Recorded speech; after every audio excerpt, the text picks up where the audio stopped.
You're probably here because you're wondering which power binocular to get. And there's a ton of different opinions out there, but in this video I'm going to focus on through-scope footage that's going to actually compare what you're going to see at different magnifications. Now we have the Vortex UHD lineup, starting with the 8x32, 10x42, 12x50, and the 18x56.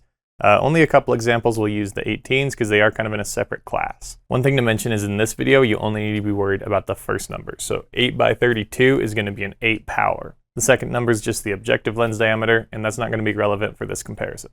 Because of that, this video should be relevant for any brand. For these videos, I have been testing out the Capture Digiscope system. A little ring goes inside of here, and then your phone case just pops onto that.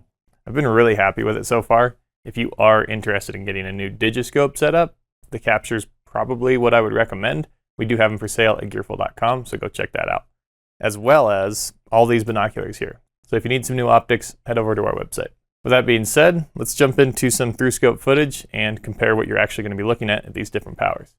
We have an 8 power on the left, 10 power in the middle, and 12 power on the right. I'll start by showing the shot of the Mountainside and sharing a few specs. First, the 10 power is going to have 25% more magnification than the 8 power, but the 12 power is only going to have 20% more magnification than the 10 power. Even though you went up by 2 points on both, the actual difference is less as you get to the higher powers. So if you're trying to decide between, say, a 16 and 18 power, know that the actual difference in magnification will be pretty small. That being said, we have a few examples with the 18 power binoculars, and those are going to have 50% more magnification than the 12 power, and 80% more magnification than the 10 power. One more thing to note is that the objective lens diameter, or the 42 in a 10x42, is going to let in less light as you increase magnification. The 8x32 will let in almost the same amount of light, in theory, as the 12x50. So, decreasing magnification will significantly save size and weight while allowing for very similar light transmission. The 18x56 actually lets in less light than all the other binos, even though they have the largest objective lens. Please note that this is not a perfect equation because glass quality, prism type, and many other factors play into light transmission as well. If you're anything like me, you weren't listening to any of those numbers and you were just looking at the pictures. So, let's talk about the pictures. Here I have all 4 binoculars looking at Austin, who is around 750 yards away. If we imagine he's an animal, you should get a decent idea of how well you'll be able to spot game with each. Obviously the 12s and 18s make it easier to see him here, but consider that most of the time you use binoculars you'll be scanning country and not picking apart a single area. Also notice how the background appears larger and closer as you go up in magnification. Honestly, the overall difference in this example is a little less than I expected, especially when comparing the 10s and the 12s.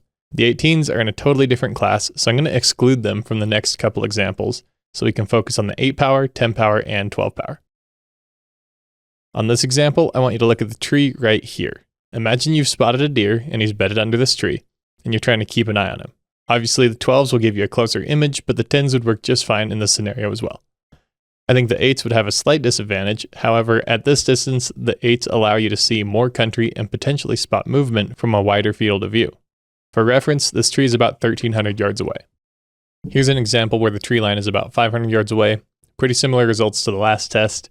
If there were an animal in the brush, I think all 3 optics would have no issues finding it. And this example is at 60 yards. This is where you see the 12s are clearly too much, and even the 10s have a disadvantage over the 8s. When using my eyes, I found the 8s to feel more aware and open, where the 10s and 12s felt like tunnel vision at closer distances. Now there's 3 factors that we haven't talked about yet: size, weight, and stability. In the Vortex UHD lineup, you'll see significant size and weight increases as you go up in magnification if you keep similar light gathering capabilities. The 8 power binos really do feel smaller than the rest, and the 18s feel about like carrying a small spotting scope.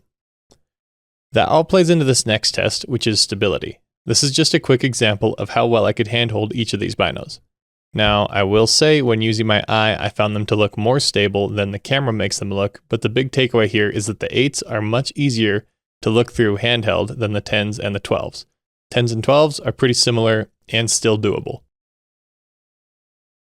However, anything over a 12 power is probably not going to be very good handheld. So the question still remains, what power should you go with? The problem is that answer changes based on hunting habits and location. In my opinion, if I could only buy 1 pair of binos and I didn't have a spotting scope, I'd go with the 12s. Even with a scope, I see few scenarios where I need 10s over 12s. One thing I do like about the 12 power is that they help me focus on a smaller area and really pick apart the landscape better. I do typically use them on a tripod or a good rest of some sort, even if it's just a stick. The argument for 10s is that they'll work better for an archery hunter, and you can spot movement with a wider field of view. But if I'm doing very many archery hunts, I'm almost always going to prefer the 8s over the 10s. For an ideal setup, I'd own a pair of 8s for archery hunting, a pair of 10s or 12s for most any rifle hunt, and possibly a pair of 18s if I'm doing some serious long-distance glassing. The problem with anything over 12 power is they will always need to accompany a lower powered pair. They will be very large and heavy, and more often than not, the clarity is not as good as you'd expect. If you're guiding, it may make sense, but for most hunters, I think that money and weight is better placed in a quality spotting scope. These suggestions are pretty loose, but there are a few things I can say for certain. If you have 10s, you probably don't need a pair of 12s, and vice versa. If you have 8s, you'll end up wanting more power when using a tripod for hours. If you have anything over a 12 power, you'll probably be wanting a pair of 8s or 10s as well. And one last thing I want to mention is that if you're buying cheaper glass, I'd probably stick to 8 or 10 power. A cheap pair of high-powered binoculars are likely going to be dead weight due to clarity and light gathering challenges. That's all I have for you guys. This video may have created more questions than answers, but if you're in doubt, just get a pair of 10s or 12s and stop worrying so much about the gear. The biggest lesson I've learned by watching some of the best guys in the industry is that the tool is far less important than the operator. You cannot buy your way into being a good glasser. Be patient, be meticulous, and be observant. If you guys got questions, leave them in the comments. We'll do our best to answer them. And I'd also encourage you to share what your preferred setup is and what conditions they work well in.